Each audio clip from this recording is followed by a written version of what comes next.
bientôt au tribunal de Christ. C'est la poursuite de la réflexion que dimanche passé, le 19 juillet 2020, nous avons commencé ensemble, bien chers frères et sœurs. Et aujourd'hui, après avoir appuyé notre partage avec la pensée du tribunal de Christ, nous avons dit qu'on allait aujourd'hui terminer, bien sûr, ce partage avec la pensée du retour soudain de Christ, puisque Jésus, bien sûr, revient bientôt. On va revenir sur les deux textes que nous avons lus le dimanche passé, savoir la deuxième épître de Paul aux Corinthiens, au chapitre 5, verset 10, mais aussi la première épître du même Paul, aux Corinthiens toujours, au chapitre 3, du verset 10 au verset 15. Commençons avec 2 Corinthiens, chapitre 5, verset 10. Il est dit ceci: « Car il nous faut tous comparaître devant le tribunal de Christ, afin que chacun reçoive selon le bien ou le mal qu'il aura fait étant dans son corps. » Le deuxième texte est dans la première épître de Paul aux Corinthiens, au chapitre 3, à partir du verset 15, à partir du verset 10 jusqu'au verset 15. Voici ce que nous y lisons. « Selon la grâce de Dieu qui m'a été donnée, je posais plutôt le fondement comme un sage architecte et un autre bâtit dessus. Mais que chacun prenne garde à la manière dont il bâtit dessus. Car personne ne peut poser un autre fondement que celui qui a été posé, savoir Jésus-Christ. Or, si quelqu'un bâtit sur ce fondement avec de l'or, de l'argent, des pierres précieuses, du bois, du foin, du chaume, l'œuvre de chacun sera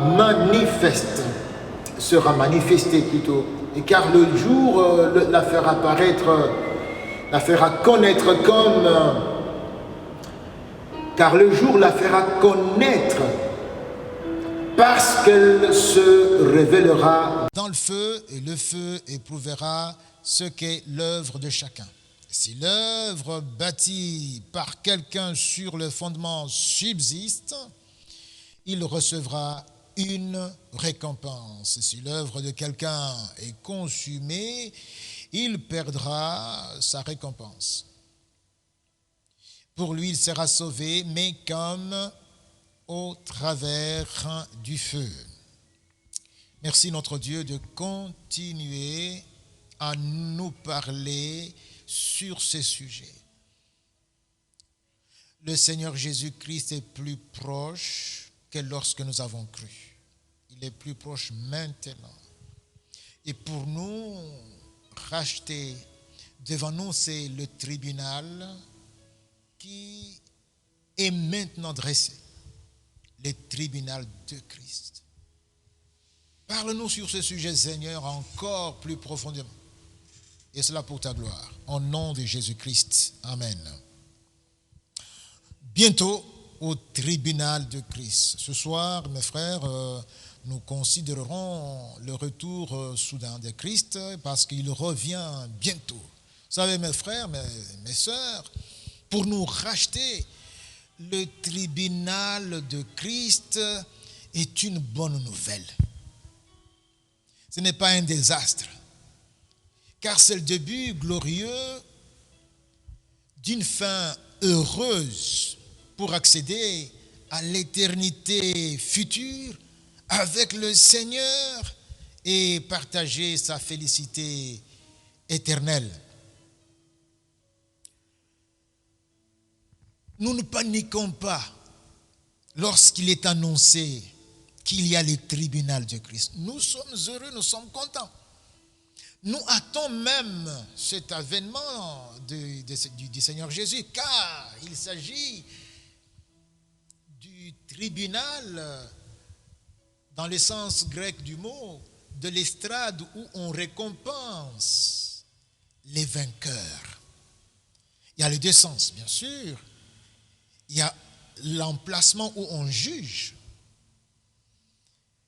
C'est lui qui est cité en justice, mais aussi l'autre sens, c'est lui auquel Paul recourt ici pour nous, c'est celui de l'estrade, où on place les vainqueurs comme au jet ismique,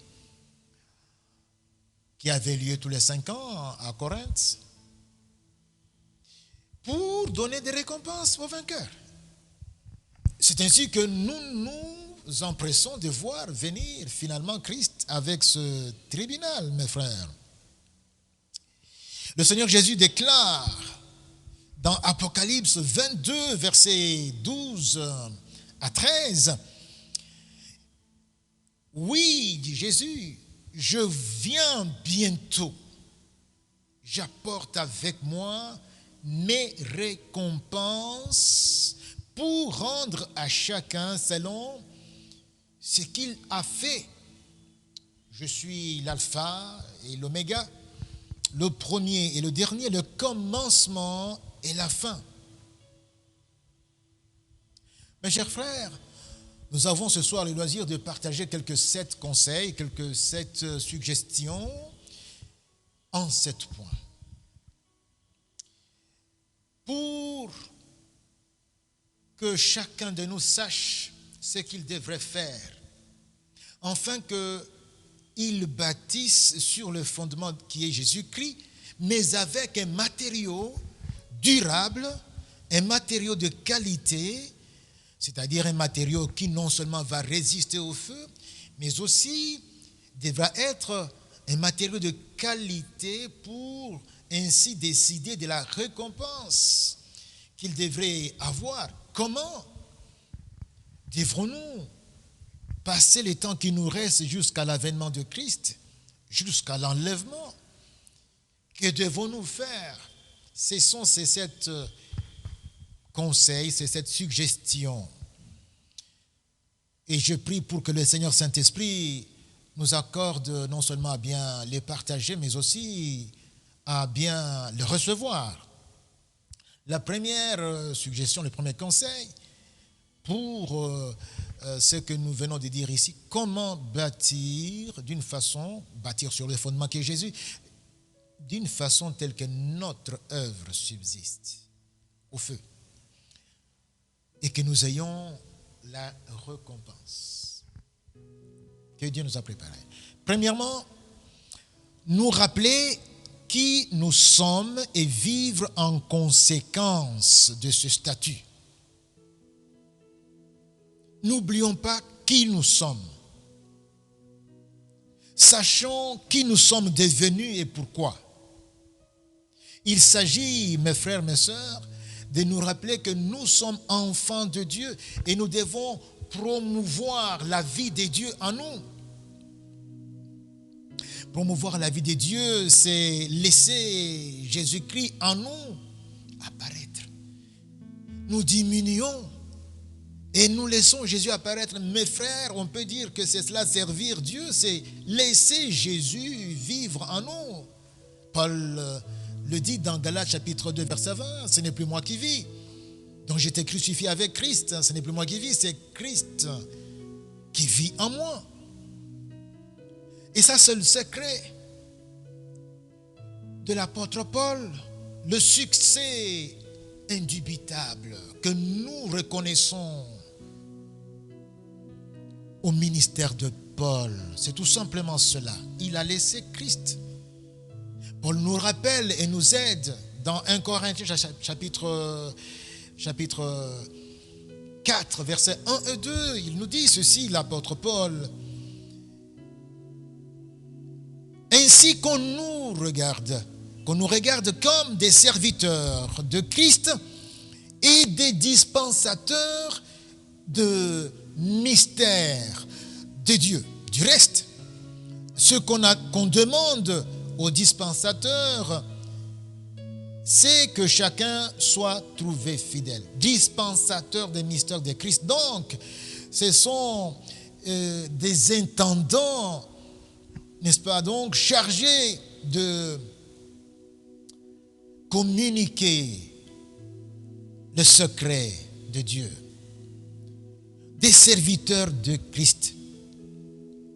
Le Seigneur Jésus nous a dit dans Jean chapitre 20, verset 21, « Comme le Père m'a envoyé, moi aussi je vous envoie. » Il faut vivre en tenant compte non seulement de ce statut de serviteur, et servir Dieu, c'est ni plus ni moins laisser Jésus apparaître, laisser Jésus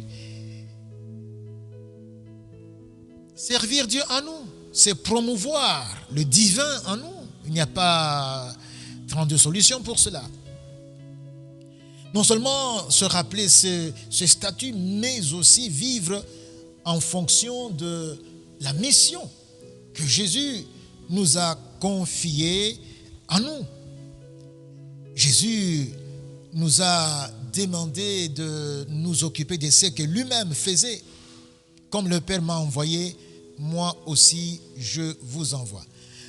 Dans 1 Thessaloniciens, au chapitre 1 Thessaloniciens, chapitre 5, versets 4 à 9, Paul nous dit ceci: « Mais vous, frères, vous n'êtes pas dans les ténèbres pour que ce jour vous surprenne comme un voleur. Souvenez-vous, vous êtes les fils et filles de lumière.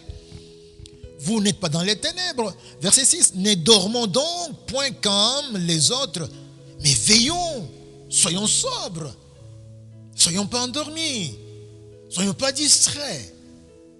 Ne laissons pas le poids du choix de la chair nous assoupir, mais soyons sobres et veillons. Car ceux qui dorment la nuit, et ceux qui s'enivrent la nuit. Mais nous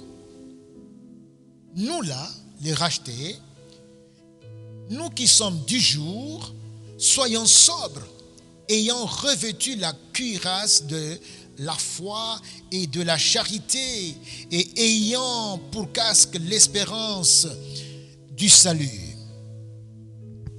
Mes frères, mes sœurs, le verset 9 dit ceci: « Car Dieu ne nous a pas destinés à la colère. » Nous, mes frères, nous que Dieu a rachetés par le sang de Christ, ne sommes pas destinés à sa colère, plutôt, mais à l'acquisition du salut par notre Seigneur Jésus-Christ. Deuxième conseil, mes frères, se rappeler toujours que le Seigneur Jésus revient bientôt. Ça, nous ne devons pas nous permettre de l'oublier. Jésus l'a dit, n'en déplaise aux moqueurs qui viennent parler comme si Dieu était dans les mêmes dimensions spatio-temporelles que nous. Jésus revient bientôt. Vous voyez les temps linéaires et vous commencez à vous moquer de Dieu en disant: mais depuis qu'il a parlé de ce bientôt. Je vous dis, pour nous qui sommes rachetés, sachons que Jésus revient bientôt et soudainement. Alors je vous invite, mes chers frères, mes chères sœurs, à prêter attention à ce que dit encore l'apôtre Pierre. À ce propos, nous sommes dans la deuxième épître de Pierre au chapitre 3, verset 3 et suivant. L'apôtre dit ceci: « Dans les derniers jours », et nous sommes dans ces derniers jours, « Dans les derniers jours, il viendra des moqueurs avec leur raillerie et disant: où est la promesse de son avènement? Car depuis que les pères sont morts, tout demeure comme dès le commencement de la création. Mais une chose, bien-aimés, que vous ne devez pas ignorer, c'est que devant le Seigneur, un jour est comme 1000 ans, et 1000 ans comme un jour. Donc ça anéantit toute notre conception, tous nos repères, tout ce que nous pouvions avoir comme mesure. Donc un jour comme 1000 ans, 1000 ans comme un jour. Donc c'est pour dire que, écoutez, ce n'est pas à vous de faire des calculs. Jésus revient bientôt. Le Seigneur ne tarde pas dans l'accomplissement de ses promesses, comme quelques-uns le croient. Mais, bonne nouvelle, il use de patience envers nous, ne voulant pas qu'aucun périsse. Mon cœur, toi qui te moques, c'est par amour pour toi que le Seigneur attend. Il ne veut pas que tu périsses. Par contre, mais voulant que tous arrivent à la repentance. Je parle à quelqu'un qui est maintenant dans la dérive et qui sombre dans l'hypocrisie, dans le mensonge, qui paraît vivant mais qui est effectivement déjà mort. Repens-toi, hâte-toi de te repentir. Le Seigneur Jésus lui-même signalait déjà dans Luc chapitre 12, verset 40, « Vous aussi tenez-vous prêts, car le Fils de l'homme viendra à l'heure où vous n'y pensez pas. » Il viendra à l'heure où vous n'y pensez pas. Ça sera soudain et au moment où on ne se l'imagine même pas. Alors restons vigilants. Réglons tout avec lui. Et cela sans délai. Mes frères, je vous invite à noter les avertissements que le Seigneur Jésus nous donne dans le livre d'Apocalypse. J'en prends juste un passage. Il y revient sous multiples formes et insiste avec passion. Insiste avec tout son cœur. Je lis dans Apocalypse chapitre 2 à partir du verset 2 jusqu'au verset 15. Apocalypse 2, 2 à 15, voici ce que le Seigneur dit. Je connais tes œuvres. Il n'y a pas de secret pour lui. Je connais tes œuvres, ton travail et ta persévérance. Église, écoute ce que le Seigneur dit. Je connais même ta persévérance, tes œuvres, ton travail. Je connais tout. Je sais que tu as de la persévérance, que tu as souffert à cause de mon nom, que tu ne t'es point lassé, même pendant la période de l'état d'urgence, tu es resté fidèle, tu ne t'es pas décroché. Je sais que tu as persévéré, mais ce que j'ai contre toi, et c'est là où nous devons faire attention, ce que j'ai contre toi, c'est que tu as abandonné ton premier amour. Souviens-toi donc d'où tu es tombé, repens-toi et pratique tes premières œuvres. Église, quelles sont tes premières œuvres? Quand le Seigneur partait au ciel, quand le Saint-Esprit est venu, quelles sont ces premières œuvres que je t'ai vu pratiquer, Église? Souviens-toi d'où tu es tombé. Souviens-toi et regarde l'écart qu'il y a entre ce que tu as pratiqué autrefois et ce que maintenant tu es en train de vivre. Souviens-toi donc d'où tu es tombé et pratique tes premières œuvres. Sinon, alors je viendrai à toi et j'ôterai ton chandelier de sa place, à moins que tu ne te répandes. Sinon, je viens, j'enlève ta récompense. Tu n'auras plus rien. Tu ne représenteras plus rien devant moi. Et quand le moment viendra où il fallait donner des récompenses, tu n'auras pas la place d'honneur pour recevoir la récompense.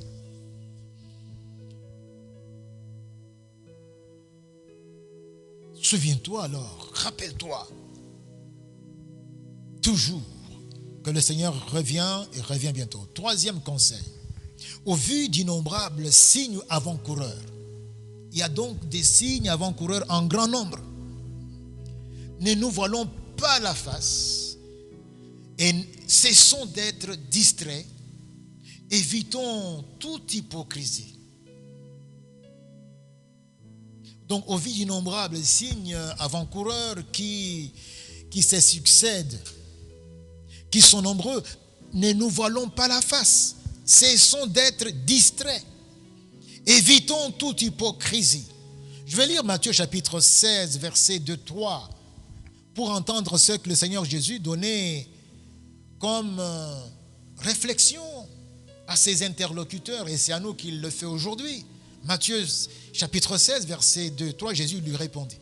Le soir, vous dites, il fera beau, car le ciel est rouge le matin. Il y aura un orage aujourd'hui, car le ciel est d'un rouge sombre. Vous dites ça.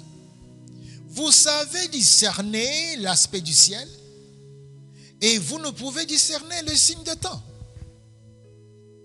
Ne faites pas semblant. Mes frères, mes sœurs, ne faisons pas semblant, ne faisons pas comme si nous ne voyons rien. Les signes sont légion. Tout ce que nous appelons catastrophe naturelle, tout ce que nous voyons qui nous dépasse, les tsunamis, les cyclones, les tremblements de terre, les guerres, les bruits des guerres, tout ce que nous voyons qui nous frappe la vue, quand on se rend compte que de plus en plus c'est l'apostasie dans la société, c'est l'iniquité qui domine. De moins en moins, il y a la dévotion pour servir Dieu. On ignore Dieu, on déclare Dieu inexistant. Et que dire de ce que nous venons tous de vivre, ce que nous sommes en train de vivre? Nous avons été secoués et nous le sommes encore jusqu'à ce moment avec les fléaux pandémiques qui a bougé toute la terre, tous les continents. Tout s'est arrêté, tous les agendas bouleversés, tout a été reporté dans tous les domaines de la vie. L'économie a été secouée, le social a bougé. Avec le Covid-19, comment est-ce que nous pouvons prétendre que nous n'avons rien constaté, que rien n'est arrivé? Les portes des lieux de culte étaient fermées. Ce n'est qu'il y a quelques heures que notre président annonçait la levée des mesures de l'état d'urgence. Mais pendant 4 mois, depuis le 18 mars jusqu'à hier, et ça va courir jusqu'à quelques jours, pour nous, les portes de l'église ne vont s'ouvrir que le 18, le 15 plutôt. Ça voudrait dire 4 mois. Les portes étaient fermées. Mais oui, l'église, c'est un message. Dieu agit. Ne fermons pas les yeux, ne soyons pas hypocrites. Quel message Dieu nous communique-t-il en tant qu'humain, en tant que terre, en tant que terrestre? Qu'est-ce que Dieu nous communique comme message? Quel avertissement? De même pour nous, Église, d'une façon spécifique, qu'est-ce que Dieu dit à l'Église?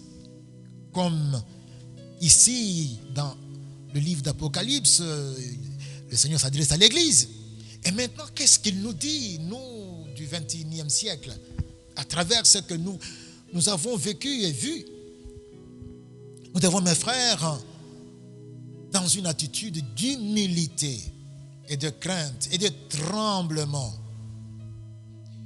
devant Dieu, nous devons répondre à ces questionnements avec humilité, avec crainte de Dieu, tout en évitant des faux fuyants. Nous devons nous remettre en cause et ne pas nous accrocher à des attitudes de tout justifier, de tout banaliser à tout bout de champ, ou de faire semblant comme s'il n'y avait rien eu. Non, Dieu nous a arrêtés. pour que nous écoutions. Le psaume 46, verset 11 dit ceci: arrêtez, sachez que je suis Dieu. Je domine sur les nations, je domine sur la terre. Et quand Dieu s'adresse au grand de ce monde, il le dit de multiples façons, mais j'ai pris ici les psaumes 22, verset 10. Il dit: pourquoi les rois de la terre se soulèvent-ils et les princes se liguent-ils contre l'Éternel et contre son oint? Oui, les rois de la terre se retrouvent avec arrogance et se soulèvent contre Dieu, parlent comme si Dieu n'existait pas et ignorent Dieu. Même dans leur discours, ne mentionnent même pas le nom de Dieu. Dieu n'existe pas. C'est la science, c'est l'organisation des hommes, c'est le savoir-faire humain dont il faut tenir compte. Cette arrogance, ce mépris des dieux est ici pointé du doigt. Dieu le fustige. Nous sommes ici devant ce Dieu qui secoue. Et ressaisissez-vous, sachez que je suis Dieu. Et quand nous tenons compte de ce que Dieu dit à l'Église, il y a beaucoup d'endroits, n'est-ce pas? Donc j'ai choisi Apocalypse chapitre 3, verset 1b jusqu'à 3. Écoutons ce que Dieu nous dit, nous Église. Je connais tes œuvres, Église. Je sais que tu passes pour être vivant, mais tu es mort. Donc tu es morte. Tu passes pour être vivante, mais tu es morte. Ce que je vois, c'est la mort, ce n'est pas la vie, Église. Parce que tu t'es, en quelque sorte, tu t'es délesté de ton premier amour, de tes premières occupations.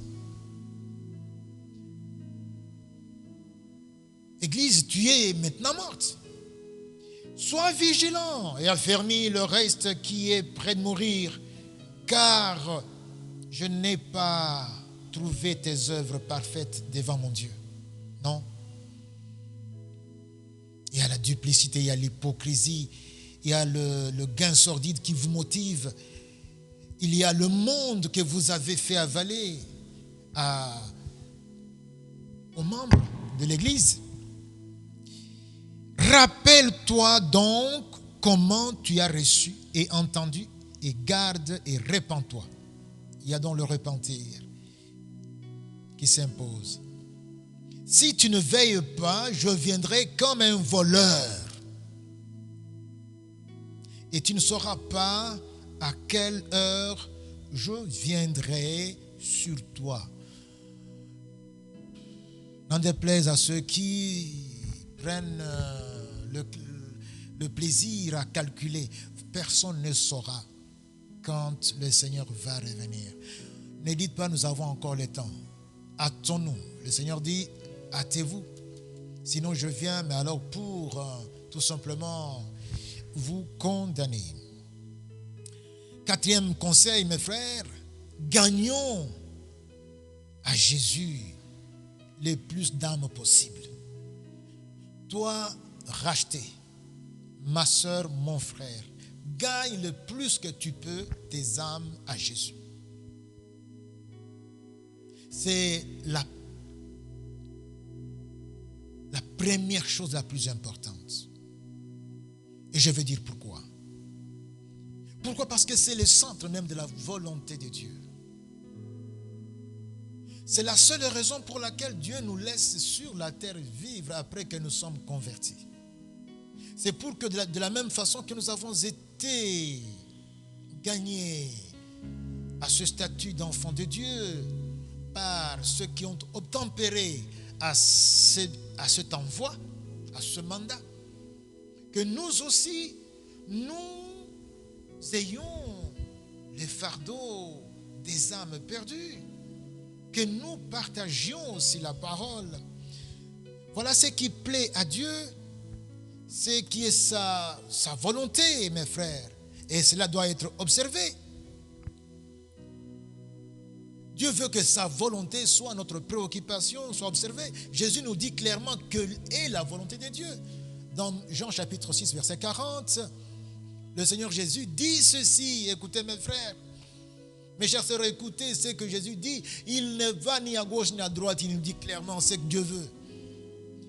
Jean chapitre 6, verset 40, Jésus dit, la volonté de mon Père, c'est que quiconque voit le Fils et croit en lui ait la vie éternelle. Et là, j'ouvre la parenthèse, on ne peut pas voir le Fils autrement. Le Fils sera vu à travers nous, quand nous serons en train de servir Dieu, quand nous allons diminuer pour que celui qui est en nous paraisse, et quand notre vie, notre mode de vie sera évangélisation, sera donc l'évangile vécu, et quand nous irons avec la parole pour gagner les âmes à Christ, car c'est par la folie de la prédication que les âmes sont sauvées, sont arrachées aux griffes de Satan.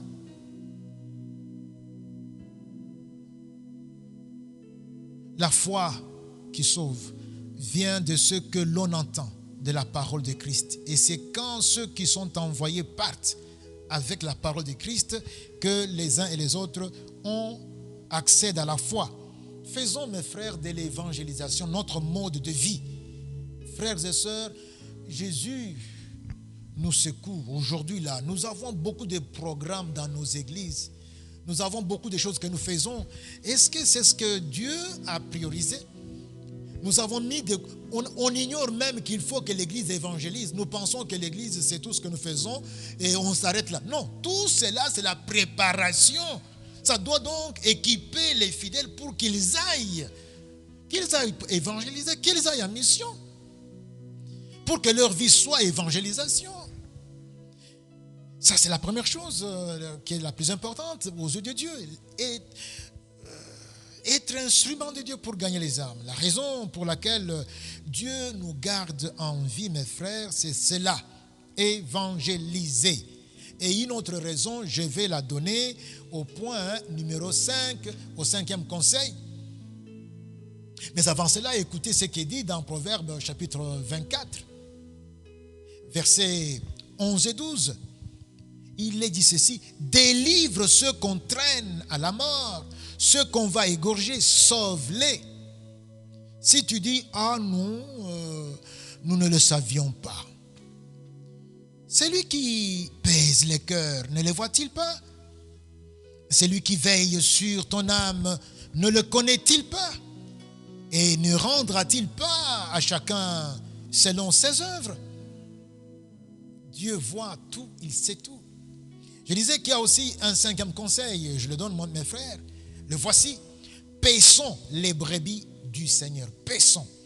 Nous tous, nous sommes appelés à être des pasteurs pour paître les brebis du Seigneur. Que personne ne prétende ne pas être concerné par cette dimension de service. Il n'y a pas que gagner les âmes à Christ, il y a aussi à les paître. En aparté, mes frères, le Seigneur Jésus parlant à Pierre, lui a par 3 fois, c'est une façon d'insister, signifié ce que c'est que l'aimer vraiment. C'est comme s'il disait à Pierre, tu te rappelles Pierre que le plus grand commandement c'est m'aimer.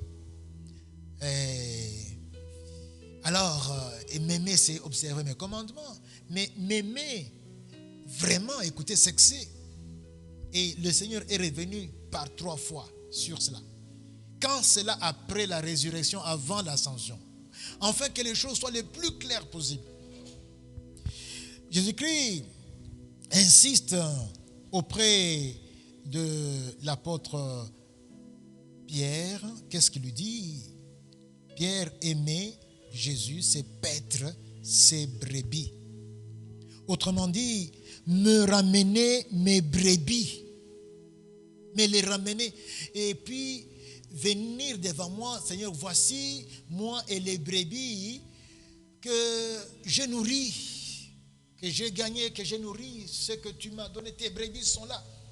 Je veux mes brebis. Voilà le vrai amour.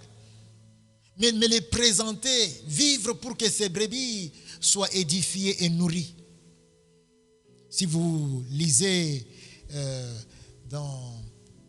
pratiquement à la fin de l'évangile de Jean. Mais ramenez mes brebis. Dans Luc chapitre 12, versets 42 à 46, le Seigneur Jésus revient dans une parabole quand Pierre, le même Pierre, lui pose la question, mais est-ce que cette parabole-là nous concerne aussi, Seigneur? Écoutez ce que le Seigneur donne comme réponse au verset 42 jusqu'au verset 46 de l'évangile selon Luc au chapitre 12. Il dit ceci: quel est donc l'économe fidèle et prudent que le maître établira sur ces gens pour, écoutez bien, leur donner la nourriture au temps convenable? Heureux ce serviteur que son maître, à son arrivée, trouvera faisant ainsi. Vous tous qui avez abandonné, lâché, il faut revenir à ce ministère, à ces dimensions. Chacun doit être en mesure de dire que je suis en train de coacher autant d'âmes et je leur donne la nourriture. Autrement dit, je les affermis, je les encadre, je leur donne le vent dans le dos pour qu'ils aillent de l'avant. Je vous dis en vérité, heureux donc ce serviteur-là que le maître trouvera en train de faire cela. Je vous le dis en vérité, il l'établira sur tous ses biens. Au contrario, écoutez la suite.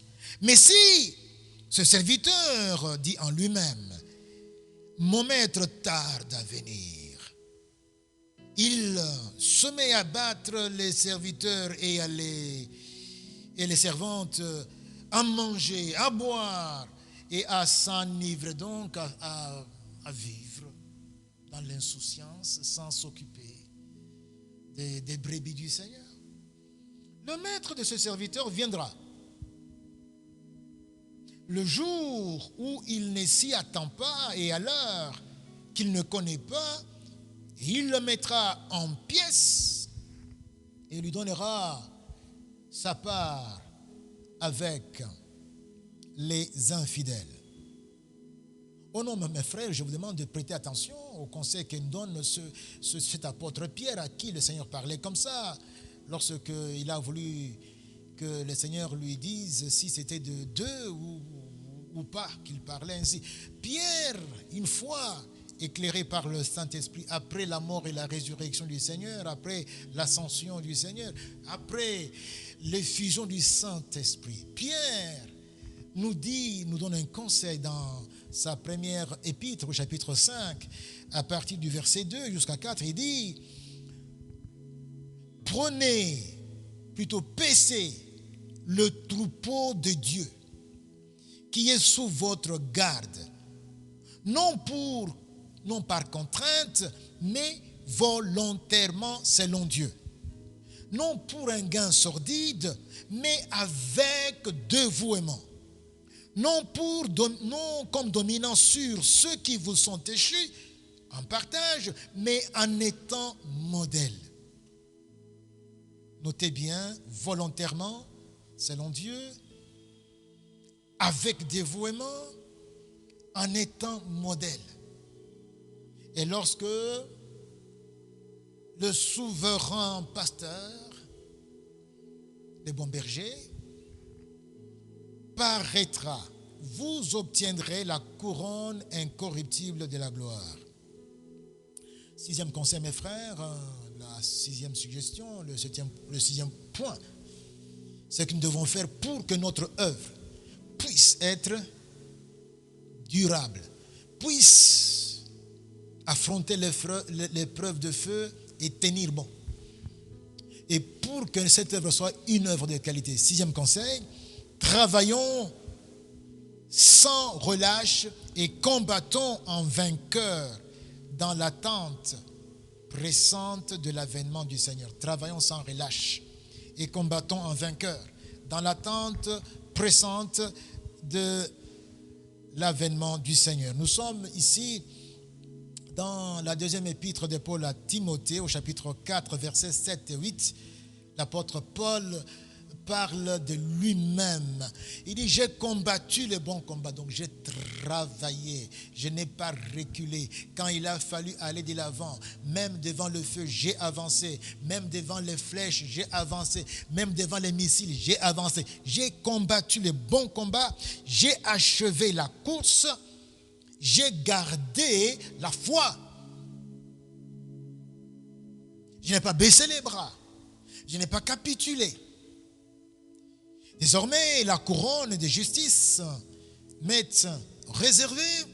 Le Seigneur, le juste juge, me la donnera dans ce jour-là. Et non seulement à moi, mais encore à tous ceux qui auraient aimé son avènement. Travaillons comme Paul, d'arrache-pied. Les choses après lesquelles nous courons dans ce monde, ce sont des choses vaines. C'est du vent. Si tu as gagné tout le monde et que tu n'as pas gagné des âmes au Seigneur, eh bien, le Seigneur Jésus pose la question, à quoi cela te servira-t-il si tu perdais alors ton âme? Le dernier conseil, mes frères, le 7e, c'est faire des progrès continus dans la sanctification. Chacun de nous sait à quel niveau spirituellement il est avec Dieu. Alors, c'est à partir de là où tu es que tu dois aller de progrès en progrès, continuellement, jusqu'à ce que Christ revienne. Il faut que tu te rendes compte de ce progrès chaque jour. Ne stagnons pas, mes frères. Quand on stagne avec le Seigneur, on va à reculons, puisque le monde nous ramène derrière. Et si nous n'avançons pas, nous reculons, car le courant nous entraîne. Allons de l'avant, fonçons dans la sanctification. Nous devons de plus en plus, chaque jour, nous rapprocher de Dieu, de ce que Dieu est. C'est lui-même qui nous le recommande, soyons saints. Soyez saints comme moi-même, je suis saint. Chaque jour, mes frères, mes sœurs, avec l'aide du Saint-Esprit, nous devions nous éloigner de plus en plus du mal, de ce monde auquel nous sommes trop attachés. Nous devons constater nos progrès, que nous décollons de plus en plus des attaches de ce monde, que nous débarrassons de plus en plus de ce qui nous attache à ce monde. Les dettes, nous les payons, ce qui a autrui, nous le rendons. Nous sommes, c'est vrai, dans notre église avec telle et telle occupation, mais nous savons également que nous devons mieux encore et toujours de mieux en mieux servir Dieu. Dans nos rapports en tant que conjoints, nous devons de plus en plus nous améliorer. Et cela implique des sacrifices. Nous devons donc nous mettre les membres de notre corps comme des sacrifices vivants sur l'autel de la croix, chaque jour. Et nous devons nous rapprocher davantage de Dieu. Nous devons, mes frères, faire attention. Ne continuons pas sous aucun prétexte. Ne continuons sous aucun prétexte à cautionner le moindre mal, à justifier le moindre mal. Mais nous devons, mes frères, combattre tout mal avec la dernière énergie. Nous devons nous pardonner les uns les autres. Nous devons aimer même nos ennemis. Nous devons bien parler de tout le monde. Nous devons refléter Christ. Laisser Christ prendre notre bouche et s'en servir. Et aussi opérer des choix comme s'il était à notre place. Le Seigneur, notre Dieu, mes frères, nous invite à être saints comme lui-même est saint. Et vous verrez ça dans 1 Pierre chapitre 1 verset 15 à 16, soyez saints comme votre Père Céleste est saint, comme moi, votre Dieu, je suis saint. Soyez saints. Dieu, en tout cas, là, ne recourt pas aux demi-mesures. Il met la barre haut, comme moi, je suis saint. Donc, on ne peut pas s'arrêter et dire que je me suis assez sanctifié. Il y aura toujours des progrès à faire. Dans la première épître de Paul aux Thessaloniciens, chapitre 4, versets 1 à 7, il dit: puisque vous avez appris de nous comment vous devez vous conduire et plaire à Dieu, nous vous prions et vous conjurons au nom du Seigneur Jésus de marcher à cet égard de progrès en progrès. Ce que Dieu veut, c'est votre sanctification. C'est que vous vous absteniez de l'impudicité. C'est que chacun de vous sache posséder son corps dans la sainteté et l'honnêteté, sans vous livrer à la convoitise passionnée. C'est que personne n'use de son frère, de fraude, surtout entre chrétiens, faites attention. Si déjà entre chrétiens, on vous l'interdit, a fortiori avec les non-chrétiens. Qu'on n'use pas de fraude et de cupidité envers le frère dans les affaires. Car Dieu ne nous a pas appelés à l'impureté, mais à la sanctification. Mes frères, mes sœurs, j'en arrive pratiquement à la fin ce soir. À la fin. Et je voudrais conclure. Mes frères, je suis dans l'émotion lorsque je vois que l'état d'urgence a été levé. Je suis reconnaissant au Seigneur. Mais aussi, je nous dis que Christ est proche. Le tribunal de Christ n'est plus loin. Voilà ces conseils, c'est quelques 7 conseils à titre indicateur, bien sûr, pour mieux bâtir le fondement, pour mieux bâtir sur le fondement qu'est Jésus-Christ, d'une façon qui plaise à Dieu. Nous avons parlé de nous rappeler que nous sommes enfants de Dieu, ses serviteurs, ses envoyés. 2. Avoir toujours en tête que Jésus-Christ revient bientôt. 3. Ne pas nous voiler la face devant les signes avant-coureurs qui sont les gens. 4. Ayons le fardeau des âmes. 5. Paissons les brebis de Dieu. 6. Travaillons sans relâche dans l'attente pressante de l'avènement du Seigneur Jésus-Christ. 7. Enfin, faisons des progrès continus dans la sanctification.